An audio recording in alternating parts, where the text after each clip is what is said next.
ධනවත් පියා සහ දිලිඳු පියා දෙවැනි පරිච්ඡේදය. ධනවත්තු මුදල් වෙනුවෙන් සේවය නොකරති. තාත්තේ මට සල්ලි හම්බ කරන හැටි කියා දෙන්නකෝ. පියා තමාගේ අත වූ පුවත්පත පහලට කර යටසින් මදිස බැලුවේ පුදුමයෙනි. ඇයි ඔයාට සල්ලිකාරයෙක් වෙන්න ඕනේ? අද ජිමීලගේ අම්මලා එයාලා අලුතෙන් ගත්තු කැඩිලැක් කාර් එකේ ගමනක් ගියා. මේ වීකෙන්ඩ් එක එයාලා ඉන්නේ මුහුදු අයිනේ තියෙන එයාලගේ බංගලාවේ. ජිමී එයාගේ යාළුවෝ 3 දෙනෙකුත් එක්කගෙන ගියා. ඒත් ජිමී මටයි මයික්ටයි ඒ ගමනට එන්න කිව්වේ නෑ. එයා හැම කලේ අපි දුප්පත් පවුලේ ළමයි හින්දාලු. එයාලා හැම කළාද? පියා ඇසුවේ තරමක කෝපයෙන් විය යුතුය.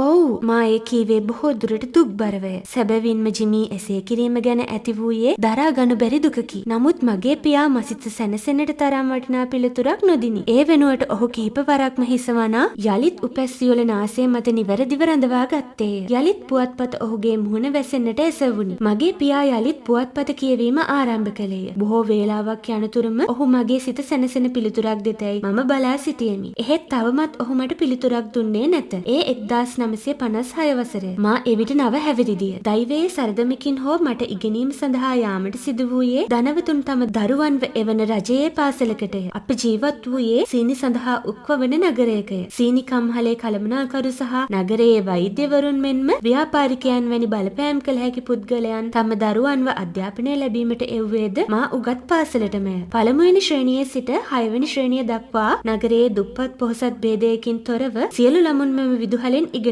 ලබයි. 6 වෙනි ශ්‍රේණියේ සිට ධනවත් දරුවෝ පෞද්ගලික පාසල් වලට යති. එහි ඉතිරි වන්නේ දිලිඳු දරුවන් පමණි. ධනවත් දරුවන් සමග පාසලක ඉගෙනීමට මට අවසර ලැබුණේ දෛවයේ තිලිනයක් ලෙසිනි. මන්ද වීදියේ මෙහා පැත්තෙහි අප පදිංචිව සිටි හේයින් එම පාසලට මා බාරගනු ලැබීය. යම් හේකින් අපේ නිවස පිහිටියේ මෙම වීදියේ අනෙක් පැත්තෙහි නම් මට හිමිවන්නේ මා මෙන්ම දිලිඳු දරුවන් ඉගෙනුම ලබන සාමාන්‍ය පාසලකි. පුතේ බොහෝ වේලාවකට පසුව පියා පත්තරය පහතට දමා මදිස බැලිය. ඔයාට සල්ලිකාරයෙක් වෙන්න ඕනේ නම් ඔයා සල්ලි හොයන හැටි ඉගෙන ගන්න ඕන. ඔහු ඒ කීවේ වෙනදා නැති ගැඹුරු හඬකිනි. කොහොමද ඉතින් සල්ලි හොයන්නේ? මම කලබලයෙන් ඇසීමි. ඒකට ඔළුව පාවිච්චි කරන්න ඕනේ. ඔහු කීවේ හිනහැමිනි. එහෙයින් ඔහු පැවසූ දෙෙහි සැබෑ අර්ථය මට නොවැටහුණි. සමහර විට ඔහු හිනැහුනේ සල්ලි හොයන හැටි මං ඔයාලට කියලා දෙන්නයි යන්නේ. යයි කීමට විය හැකිය. නොමැතිනම් මං ඒකට උත්තරේ දන්නේ නෑ. ඒ හින්දා මව අසරණ කරන්න එපා. යයි පැවසීමටද විය හැකිය.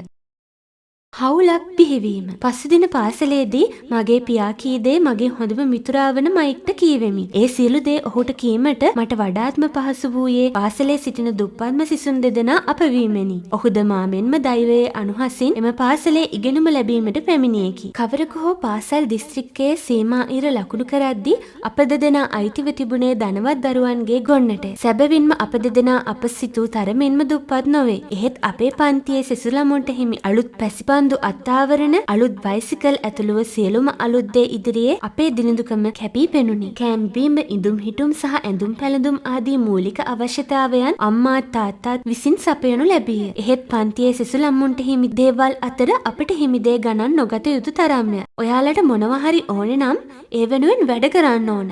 තාත්තා පුරුද්දට මෙන් නිතරම කිව්වේ එසේය. අවාසනාවක මහත මට බොහෝ දේ අවශ්‍යව තිබුණි. එහෙත් නව හැවිරිදි කොල්ලෙකුට කරන්නට හැකි දෙයක් නොවිය. සල්ලි හම්බ කරන්න අපි මොනවද කරන්නේ? ජිමී අප දෙදෙනාට ඇරයුම් නොකර සෙසුමිතුරන් සමග විනෝද ගමනක් යෑමෙන් කම්පනයටපත් මයි බොහෝ වේලාවක් නිහඬව සිට ඇසීය. මන් දන්නේ නෑ මම කියවෙමි. ඒ උත්තරේ මයික්ට ප්‍රමාණවත් නොවේ. ඔයාට මගේ පාර්ට්නර් වෙන්න ඕනද? මම යාලිත් ඇසීමි. ඔහු හෙමිහිට මගේ අතකින් අල්ලාගෙන හිනැවුනි. එම සතිය කෙළවරෙහි ඌ සෙනසුරාදා දිනයේදී මයික් මාගේ ව්‍යාපාරික සහකරුවා වූයේ. එදින උදේ වරුවම අප දෙදෙනා ගත කළේ මුදල් ඉපයීමට කුමක් කළ යුතුදයි සාකච්ඡා කිරීමට. විවිධ අදහස් සහ යෝජනා දෙදෙනාගෙන්ම ඉදිරිපත් වින. එහෙත් අවසානයේදී ඒවා හිස් දේවල් විය. ඒ අතරතුරේදී අප දෙදෙනා අපේ වැදගත් ධනවත් මිතුරන් ජිම්ගේ වෙරළබඩ නිකේතනයේදී ලබන විනෝදය පිළිබඳවද ඉඳහිට දෙඩුවෙමු. එයින් දෙදෙනාගේම සිත් යන්තමින් රිදුනි. එහෙත් එම සිත් රිදුම යහපතකි. මන්ද ඒ සමගම අපි දෙදෙනා මුදල් ඉපයීමට කුමක් කළ යුතුදයි කතා බහ කළෙමු. දහවල් වෙද්දී එකවරම අප දෙදෙනාගේම හිසට විදුලි සැරයක් වැදුනාසේය. අලුත් ව්‍යාපාරික අදහසක් මයික්ගේ සිතට ගලා ආයේය. එම අදහස ඔහුට ලැබුණේ මෑතකදී ඔහු කියවූ විද්‍යාත්මක ග්‍රන්ථයකිනි. අප දෙදෙනා අතට අතදී සුබපතා ගත්තෙමු. ව්‍යාපාරික සගයන් වූ අප දෙදෙනාට යෙදෙන්නට ව්‍යාපාරයක් හිමි වූයේය. එයින් පසුවදා උදා වූ සති කිහිපයේදීම මයික් සහ මා කලේ අසල්වැසි නිවෙස්වලට ගොස් ඒවායේ දොරට තට්ටු කිරීමය. අප කලේ පුංචි ඉල්ලීමකි. ඒ අවසන් වූ දන්තාලේප ටියුබයන් අප දෙදෙනා වෙනුවෙන් රැස් කර තබන ලෙසිනි. මුලින්ම පුදුමයට පත් වූවද පසුව අසල්වැසි වැඩිහිටියෝ මද සිනහවක් පා අපේ ඉල්ලීමට එකඟ වූහ. මොනවද ඔය පරණ ටූත්පේස්ට් ටියුබ් වලින් ඔයාලා කරන්න හදන්නේ? අපේ ඉල්ලීම ඉදිරියේ සමහර වැඩිහිටියෝ ප්‍රශ්න කළහ. දැන්ම කියන්න බෑ. ඒක ව්‍යාපාරික රහසක්. අපි කීවෙමු. සති කිහිපයක් පසු වෙද්දී මාගේ මව ක්‍රමයෙන් අපට එරෙහි වූවාය. මන්ද අප ව්‍යාපාරයේ අමුද්‍රව්‍ය ගබඩාව ලෙසින් තෝරාගත්තේ ඇගේ රෙදි සෝදන යන්ත්‍රයට මදක් නොදුරිනි. එහි රැඳ වූ දුඹුරු පැහැ කාඩ්බෝඩ් පෙට්ටිය ක්‍රමයෙන් ඉවතලන දන්තාලේප ටියුබයන්ගෙන් පිරෙන්නට විය. අම්මා කඩමණ්ඩියට ගොස් පැමිණෙද්දී අසල්වැසි කතුන් ඇය අතේද අපේ ව්‍යාපාරයට අමුද්‍රව්‍ය ලෙසින් හිස් දන්තාලේප ටියුබයන් නෙව්වාය. එම දියෙන් ඇය බොහෝ උරණ වූවාය. ඔයාලා මොනව කරනවද කියලා මට තේරෙන්නේ නෑ. දැන් මට පාර බැහැලවත් යන්න නෑ. ගෑනු තාප්පු උඩින් ටූත්පේස්ට් ටියුබ් දික් කරනවා. අම්මා අප දෙදෙනාටම බැනවැදුනාය. ඕක ව්‍යාපාරික රහසක් කියලා නම් මට ආයෙමත් කියන්න එපා. තව ටික දවසක් බලලා ඔය කහල ගොඩ මං එළියට ඇදලා දානවා. අවසානයේදී අම්මා මට සහ මයික්ට තර්ජනය කළාය. අප දෙදෙනා එක්ව ඇයට ආයාචනය කළෙමු. ඒ සියල්ල මදක් ඉවසා සිටින ලෙසිනි. මන්ද නොබෝ දිනකින්ම අපේ ව්‍යාපාරයේ නිෂ්පාදන කටයුතු ආරම්භීමට නියමිතව තිබුණි. ඒ සමගම අප නිෂ්පාදන කටයුතු නොආරම්භවා සිටින්නේ අසල්වැසියන් දෙදෙනෙකු තවමත් අපට හිස් දන්තාලේප ටියුබයන් දෙකක් සපයා නොමැති නිසා බවද අපි මවට දන්වා සිටියෙමු. එම ප්‍රමාදයට හේතු වූයේ ඔවුන් තවමත් ඒවා අවසන් කර නොතිබීමය. ඇය අපට සමා කාලය තවත් සතියකින් දිගු කළාය. එහෙත් අපේ නිෂ්පාදන ආරම්භම් දිනය පසුවිය. එයින් අපට එල්ල වූ පීඩනයද වර්ධනය වූ අතර මාගේ පළමුවෙනි ව්‍යාපාරික සගයාට අම්මා නොසෑහෙන්න දොස් පැවරුවාය. ඒට හේතු වූයේ අපේ ගබඩාව සඳහා අත්පත් කරගත් ඉඩකඩ ක්‍රමයෙන් විශාල වීමය. එහෙයින් මාගේ මව විසින් මට භුක්තිය නිරපීමේ නිවේදනයද කළාය. එහෙයින් මගේ ව්‍යාපාරික සගයා වන මයික් බොහෝ කාර්යබහුල තත්වයට පත් වූ අතර ගෙයින් ගෙට ගොස් වැඩිපුර දත්මදි ලෙසින් දන්වා සිටීමටද සිදුවිය. මන්ද වැඩි වාර ගණනක් දත්මදිනු දැකීමට ඔවුන්ගේ දන්ත වෛද්‍ය වරයාට අවශ්‍යව ඇති බවක්ද මාගේ මිතුරා අසල්වැසියන්ට දැන්වූයේ. අවසානයේදී මම නිෂ්පාදන කටයුතු ආරම්භුවෙමි. දිනක මගේ පියා තම මිතුරෙකු සමග අපේ ගරාජයට ගොඩ වූයේ. ඒ නව හැවිරිදි ළමුන් දෙදෙනෙකු බොහෝ වේගවත් නිෂ්පාදන කටයුත්තක යෙදුණු දැකීමටය. සුදු පැහැ කුඩු වර්ගයක් සෑම තැනම විසිරී තිබුණි. පාසලෙන් ගෙන එන ලද කිරිපෙට්ටි දිගු මේසයක් මත වූයේ. අප නිවසෙහි ගිනි උඳුන මත ගල් අඟුරු දැවෙමින් තිබුණේ ඉහළම ගිනියම සපයමිනි. ගරාජයට ඇතුළු වන මාර්ගය අප විසින් අවහිර කර තිබීම පියාට කාර්ය නැවැත්වීමට සිදු වූයේ එහි පිටතය. එයින් පසු ඔහු තම මිතුරාද සමග ගරාජයට ඇතුළු වී පැමිණියේ බොහෝ ප්‍රවේශමෙන් බව මටද මාගේ ප්‍රථම ව්‍යාපාරික සගයාටද වැටහුණි. අපේ නිෂ්පාදන අංශයට ලංවෙත්ම පියාසේම ඔහුගේ මිතුරා දුටුවේ ගල් අඟුරු මත වූ යකඩ වළඳක දන්තාලේප ටියුබයක් දියවෙමින් තිබෙන අන්දමය. එය අවසානයේදී දියරයක් බවට පත්විය. අප දෙදෙනා එම දියරිය වත් කළේ මේසේ මත වූ කිරි පැකට් හිමුවට. එම කිරි පෙට්ටි පුරවා තිබුණේ ප්ලාස්ටර් ඔෆ් පැරිස් වලිනි. ප්ලාස්ටර් ඔෆ් පැරිස් ජලය සමග මිශ්‍ර කිරීමට පෙර විසිරී ගොස් සෑම තැනම දක්නට ලැබුණි. හිම කුණාටුවකට හසු වූ ප්‍රදේශයක් මෙන් සෑම තැනම සුදු පැහැ ගැන්වී තිබුණි. පියා සහ ඔහුගේ මිතුරා බොහෝ කල්පනාකාරීව අප කරන දේ බලා සිටියහ. ප්ලාස්ටර් ඔෆ් පැරිස් කැට මත වූ සිදුරෙන් දන්තාලේප දියරේ වත් කළෙමු. පරිස්සමෙන් මගේ පියා කීය. එයට මා හිස වැනුවේ ඔහු දෙස නොබලමිනි. ඔය දරුවෝ දෙන්න මොකක්ද ඔය කරන්නේ? කුතුහලයේ වැඩෙත්ම පියා මගෙන් ඇසීය. අපි සල්ලිකාරයෝ වෙන්න හදනවා. මම කීවෙමි. අපි දෙන්න ව්‍යාපාරික සගයෝ. මයික් කීය. මේ ප්ලාස්ටික් අච්චුවල මොනවද තියෙන්නේ? බලන්නකෝ මේ ටික හොඳට ඈදුනා. කුඩ මිටක් ගෙන මම එම අච්චුවට තට්ටු කළෙමි. ඒ දෙබෑවිය. මයි ගෝඩ්. පියාට එකවරම කියවුණි. ඔයාලා මේ දියරෙන් නිකල් පෙරා ගන්න එකයි කරන්නේ නේද? පියා ඇසුවේ කලබලෙනි. අන්න හරි. අපි සල්ලි හොයන්න මාර්ගයක් හදාගත්තා. මයික් කීය. මගේ පියාගේ මිතුරාද බකස් ගා එකවරම හිනහැන්නට විය. එහෙත් පියා එදෙස බලා සිටියේ යන්තමින් හිනහැමින් හිසද වනමිනි. ඔවුන් දෙදෙනාට මැදිව සිටි අප දෙදෙනාද ඒ අනුව හිනැහුනේ අවබෝධ කරගත නොහැකි සතුටකිනි. මෙහෙට එන්න. තාත්තා එළියට ගොස් අප දෙදෙනාට අඬ ගැසීය. ඔහු හිඳගෙන සිටියේ ගෙට ඇතුළු වන පඩිපෙළෙහිය. සිහින් සිනාවක් මුවරඳවාගෙන ඔහු අපට බොහෝ දයාවෙන් කූට ව්‍යාපාරයන්හි අදහස කියා දුනි. ඔයා කියන්නේ මේක නීති විරෝධී කියලාද? මයික් ඇසුවේ බිඳවැටුන් සිහිනයක් හිමි පුද්ගලයෙකුසේ සිහින් හඬකිනි.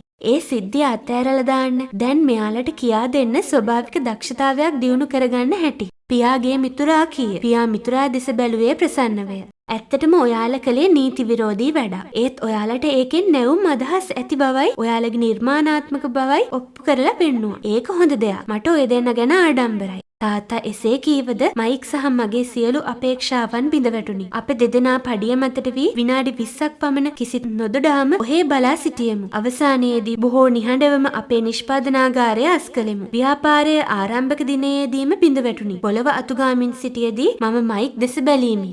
ජිමි එයාගේ යාළුවෝ හරි. අපි ඇත්තටම දුප්පත්. මම කීමි. එසේ කියද්දීම පියා අප අද්දරින් ගියේය. ඔහුට මා පැවසූ දේ ඇසුනි. ඔයාලා සියල්ල අතහැරලා දැම්මොත් තමයි දුප්පත් වෙන්නේ. වඩාත්ම වැදගත් දේ වෙන්නේ ඔයාලා මොනවා හරි කිරීමයි. හුඟක් මිනිස්සු කරන්නේ ධනවත් වෙන්න සිහින මවන එකයි. ඒ ගැන කතා කරන එකයි විතරයි. ඔයාලා මොනවා හරි කළා. ඒ හින්දා මං ඔය දෙන්න ගැන හුඟක් ආඩම්බර වෙනවා. උත්සාහය අතහරින්න එපා. දිගටම මේ විදිහට කරගෙන යන්න.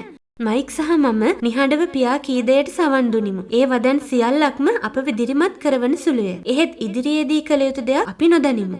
ඔයාට පොහොසතෙක් වෙන්න බැරි වුණේ ඇයි? මම පියාගෙන් ඇසීමි. ඒ මං ඉස්කෝලේ ගුරුවරයෙක් වෙන්න හිතපු හින්දා. ඉස්කෝලේ ගුරුවරුන් කවදාවත් පොහොසත් වෙන්න හිතුවේ නෑ. ධනවත් වෙන හැටි කියා දුන්නා විතරයි. මං හිතනවා ඔයාලට උදව් කරන්න මට පුළුවන් කියලා. ඒත් මම සල්ලි හම්බ කරන හැටි නම් දන්නේ නෑ. අපි දෙන්නා යලිත් අස්පස් කිරීම ඇරුඹෙමු. මං දන්නවා. තාත්තා මද කල්පනාවකින් පසු කීය. ඔයාලට ධනවත් වෙන හැටි ඉගෙන ගන්න ඕන නම් මගෙන් අහන්න එපා. මයික්. ඒක ඔයාගේ තාත්තගෙන් අහන්න. අපේ තාත්තගෙන්? මයික් ඇසුවේ පුදුමයෙනි. ඔව් ඔයාගේ තාත්තා තමයි. ඔයාගේ තාත්තයි මායි දෙන්නටම තියෙන්නේ එකම බැංකුව. බැංකුවේ මැනේජර් ඔයාලගේ තාත්තා ගැන කතා කරන්නේ හරිම ප්‍රශංසාවෙන්. එයා කියන විදිහට ඔයාගේ තාත්තා සල්ලි හම්බ කරන්න ෂූරේ. ඒ ඇසීමෙන් මයික් පුදුමයට පත්විය. අපිට තාම හොඳ ගෙයක් නැහැ. හොඳ කාර් එකක් නැහැ. ඒ හින්දා අපේ තාත්තා සල්ලි හම්බ කරන්න දක්ෂයි කියලා මට හිතා ගන්නවත් බෑ. අපේ පන්තියේ සල්ලි තියෙන ළමයින්ට තියෙන මොනවත්ම අපිට නෑනේ. ලස්සන කාර් එකක්, ලස්සන ගෙයක් කියන්නේ සල්ලි තියෙන බවට ලක්ෂණයක් නෙවෙයි. ඒ වගේම සල්ලි හම්බ කරන මිනිස්සු හැමෝම ලස්සන කාර් ගන්නෙ නෑ. තාත්තා පිළිතුරු දුනි. අපි මෙහෙම හිතමුකෝ ජිමීගේ තාත්තා වැඩ කරන්නේ සීනි කර්මාන්ත ශාලාවක. මං වැඩ කරන්නේ ආණ්ඩුවේ දෙපාර්තමේන්තුවක. එයාගේ සමාගමෙන් තමයි එයාට කාර් එක දීලා තියෙන්නේ. ඒත් දැන් සීනි කර්මාන්ත ශාලාව මේ දවස්වල ගැටලුවකටපත් වෙලා තියෙන්නේ. ඒ හින්දා සමහර විට ටික දවසක් යද්දී යාළඟ සල්ලි නැති වේවි. ඔයාගේ තාත්තා එහෙම නෑමයි. එයා හිමිහිට අධිරාජ්‍යයකුයි ගොඩනගන්නේ. තව ටික කාලයක් ගත වෙද්දී එයා ලොකු සල්ලිකාරයෙක් වෙවි මගේ හිතේ. ඒ ඇසීමෙන්ද මයික් සහ මම පුදුමයට පත්වීමු. නමුත් අප දෙදෙනා ඒ බව නොඅඟවා මේ මොහොතේදී අක්‍රිය වූ අපේ ව්‍යාපාරයේ සුන්බුන් අස් කළෙමු. ඒ අතරතුරේදී මයික් හා මා අපේ මිදුලෙහි ව්‍යාපෘතිය සැලසුම් කළේ අපේ තාත්තාටද නොඇඟ වෙනසේය. මයික්ගේ තාත්තාව හමුවෙන වේලාව සහ ක්‍රමය අපි රහස්‍යයෙන්ම කතිකා කරගත්තෙමු. ගැටලුවකට වූයේ ඔහු දිගු වේලාවක් සේවයේ යෙදීමය. එහෙයින් ඔහු නිවසට පැමිණියේ මැදියම් රැයේදීය. ඔහුට ගබඩා, ඉදිකිරීම් සමාගමක්, කඩ කිහිපයක් සහ අවන්හල් 3ක් හිමිව තිබුණි. මයික්ගේ ප්‍රිය ප්‍රමාද වූයේ එක් අවන්හලක් මැදියම් රැය තෙක්ම විවෘතව තිබීමෙනි. සියලු පිරිසිදු කිරීම අවසානයේදී මයික් බස් එක නැගී ගෙදර ගියේය. රාත්‍රියේදී පියා පැමිණීමෙන් පසුව මුදල් ලිපීමේ කලාව තමාට ඉගැන්වීමට හැකිදැයි විමසීමට නියමිතව තිබුණි. පියාගෙන් ඒ විමසූ සැනින්ම මට දුරකථන ඇමතුමක් දීමටද ඔහු පොරොන්දු විය. කෙතරම් රෑබෝ වුවද මයික් මට ඇමතුම දෙන බව මම දැනගෙන සිටියෙමි. අපේ ගෙදර දුරකථනය නාද වූයේ රාත්‍රී 8:30ටය. වැඩි හරිද? මම කලබලයෙන් ඇසීමි. හරි, ලබන සෙනසුරාදා. ඔහු කීවේ පමණකි. තවත් බොහෝ දේ ගැන දැනගැනීමට මට උවමනා වුවද ඔහු රිසීවරේ තැබුවේ දුරකථන ඇමතුම් සීමා කිරීමට සිදුව තිබීමෙන් විය යුතුය. කෙසේ හෝ මයික්ගේ පියා අප දෙදෙනාව හමුවීමට එකග වීම සතුටකි. සෙනසුරාදා උදේ 7:30ට මා බස් එකකට නැගුණේ නගරයේ දිලින්දන් ජීවත් වන කොටසට යෑමටය. පාඩම ආරම්භීම මම පැයකට ශත 10ක් ගෙවන්නම්. 1956 දී පවා තිබූ වැටුප් ගෙවීමේ ප්‍රමිතියට අනුව ශත 10 සැලකුණේ අවම ගෙවීමක් ලෙසිනි. මයික් සහ මා ඔහුගේ පියා හමු වූයේ උදෑසන 8ටය. ඒ වන විටදීද ඔහු බොහෝ කාර්යබහුල විය. ඔහු පැයක් පමණ යම් යම් දේ කරමින් සිටියේය. මයික්ගේ කුඩා සුවපහසු නොවූ නිවසට යද්දී ඔහුගේ පියාගේ සුපර්වයිසර්වරයා පිකප් රියකින් පිටව යනු මම දුටිමි. තාත්තා කෝල් එකක. එයා කිව්වා අපි දෙන්නට ගෙයි පිටුපසට වෙලා ඉන්න කියලා. මා වෙනුවෙන් දොර හරිත්තෙම මයික් කීය. බොහෝ වියපත් නිවසෙහි දිරාගිය ලී පොළව මතින් මා දෙපා තබා ගියේ එහි හඬ නැගෙද්දීමය. බොහෝ බාල වර්ගයේ ලනුපැදුරක් එලා තිබුණි. වසර ගණනක් තිස්සේම එය මිනිස් පා දහස් ගණනක් දරා සිටි බව පෙනුමෙන්ම පැහැදිලි වේ. එය පිරිසිදු කර තිබුණද සැබෑවටම එය ඉවත් කළ යුත්තකි. මම මයික්ගේ නිවසේ ආලින්දයට ඇතුල් වූයේ තැතිගැන්මක්ද සමගිනි. එහි වූයේ গুপ্ত බවකි. පමණට වඩා ගෘහ භාණ්ඩ තිබුණි. නමුත් ඒ සියල්ල අද තිබිය යුත්තේ නිවසක නොව කෞතුක භාණ්ඩ රැස් කරන්නෙකු සතුවය. සාලේහි වූ කවිච්චිය මත ගැහැණු දෙදෙනෙකු හිඳගෙන සිටියහ. ඇය මගේ මවට වඩා මදක් වැඩිමල් වේයයි මට සිතුනි. ඔවුන්ට මදක් එහායින් සිටියේ මගේ පියාට වඩා වසර 10ක් පමණ වැඩිමහලු පිරිමියෙකි. ඔහුගේ වයස අවුරුදු 45ක් පමණ වන අතර හැඳ සිටියේ කාකි කලිසමක් සහ කමිසයකි. එම ඇඳුම් මනාව හැඳ තිබූ බවක් මට එකවරම පෙනුනි. ඔවුන් පසු කර යද්දී අප සමග සිනාසුනහ. ඒ මිනිස්සු කවුද? මම මයික්ගෙන් එසීමි. අපේ තාත්තා ළඟ වැඩ කරන මිනිස්සු. පිරිමි එක්කෙනා තමයි අපේ ගබඩාව බාරව ඉන්නේ. ගෑනු දෙන්න රෙස්ටෝරන්ට් වල මැනේජර්ස්ලා. ඔයා අපේ සුපර්වයිසර් දැක්කනේ. ඔයා එද්දිම ගියේ මේ දවස්වල 70-50ක් විතර එහායින් පාරක් හදනවා. තවත් සුපර්වයිසර් කෙනෙක් ඉන්නවා. එයා අපේ ගෙදරින් ගියේ ඔයා මෙහෙට එන්න කලින්. මයික් මට සියල්ල විස්තර කර දුනි. ඒ හැමෝටම පිට වෙලා යන්න වෙලාවක් තියනවද?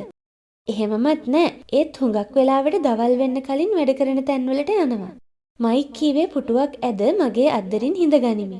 සල්ලි හම්බ කරන හැටි අපිට කියලා දෙන්න පුළුවන්ද කියලා මං එයාගෙන් ඇහැව්වා. මයික් අපට අදාළ මාතෘකාවට එක්විය. එතකොට මොකද එයා කිව්වේ? මා ඇසුවේ ප්‍රබල කුතුහලයකින් යුතුව. මුලදී නම් එයා මා දිහා බැලුවේ මං විහිළුවක් කළා කියලයි. ඊට පස්සේ නම් අපිට වැඩක් පවරන්නම් කියලා කිව්වා. මං හිමීට පුටුව පැද්දුවේ පුංචි කල්පනාවක යෙදෙමිනි. මයික්ද ඒ අයුරින්ම මා අනුගමනය කළේය. අපිට දෙන්න හදන දේ මොකක්ද කියලා දන්නේ නැද්ද? නෑ. හැබැයි අදම අපි දෙන්නට යා මොකක් හරි වැඩක් කරන්න දේවි. ඒ සමගම කාමරයේ දොර වේගයෙන් හැරගෙන ආවේ මයික්ගේ පියාය. අපි දෙන්නා පුටුවෙන් බිමට පැන්නෙමු. එසේ කළේ ගරු කිරීමකටත් වඩා අප කලබලයට පත්වීමෙනි. ලෑස්තිද? ඔහු අප දෙදෙනා දෙසට හිඳ ගැනීමට පුටුවක් අදිමින් කීය. අපි හිස වෙනුවෙමු. මයික්ගේ පියා උස මහත පුද්ගලයෙකි. අඩි 6ක් පමණ උස ඇති ඔහු අවම වශයෙන් රාත්තල් 200ක් හෝ බර තිබිය යුතුයයි මට හැඟුණි. මා පියාද ඒ තරමින්ම උසය. බරද සමාන විය යුතුය. එහෙත් ඔහු මයික්ගේ පියාට වඩා අඩුම තරමින් වසර 5ක්වත් වියපත් යයි මට සිතුනි. මයික් කියනවා ඔයාට සල්ලි හම්බ කරන හැටි ඉගෙන ගන්න ඕනේ කියලා. ඒක ඇත්තද රොබර්ට්? මම හිමීට හිස සැලීමි. එයට සියුම් ලැජ්ජාවක්ද මුසුව තිබුණි. ඔහුගේ වදන් සහ සිනාව පිටුපස්ස ප්‍රබල බලයක් ඇතැයි මට හැඟී ගියේය. හොඳයි. ඔයාලට සල්ලි හොයන හැටි කියලා දෙන්නම්. හැබැයි මං ඒ කරන්නේ පන්තියක උගන්වන විදියට නෙමෙයි. ඔයාලා මං වෙනුවෙන් වැඩ කරන්න ඕනේ. එතකොට මං ඔයාලට සල්ලි හොයන පාඩම කියා දෙනවා. මං වෙනුවෙන් වැඩ කළොත් මට ඔයාලට ඉක්මනට උගන්වන්න පුළුවන්. ඔයාලා ඉස්කෝලේදී ඉගෙන ගන්නවා වගේ ඔහේ ඉගෙනගෙන අහගෙන උන්නොත් සිද්ධ වෙන්නේ මගේ කාලය අපතේ යන එක විතරයි. ඒ විදිහටයි මං උගන්වන්නේ. මොකද ඔය දෙන්න කියන්නේ? මයික් සහ මා විපිලිසර වූවෙමු. උත්තරයක් දෙන්න කලින් මං ප්‍රශ්නයක් අහන්නද? මම එසේමි. නෑ, ඒ විදිහට කරනවද නැද්ද? එච්චරයි මට දැනගන්න ඕන. මොකද වැඩ හුඟක් කරන්න තියෙනවා. ඒ තීරණය ඔයාලට ගන්න බැරි නම් කිසිම දාක ඔයාලා සල්ලි හම්බ කරන්නේ නෑ. අවස්ථාව කියන එක එනවා යනවා. ඒ හින්දා ටක් ගාලා තීරණයක් ගන්න එක හරිම වැදගත්. දැන් ඔයාලා ඉල්ලපු දෙයට අවස්ථාව ඇවිල්ලායි තියෙන්නේ. ඉස්කෝලේ පටන් ගන්න හරි වහන්න හරි තව තප්පර 10යි තියෙන්නේ. මයික්ගේ පියා කීවේ කටකොණකින් සිනහවක්ද නගමිනි. වැඩ කරන්නම්. මම කීවෙමි. වැඩ කරන්නම්. මයික්ද වහා කීය.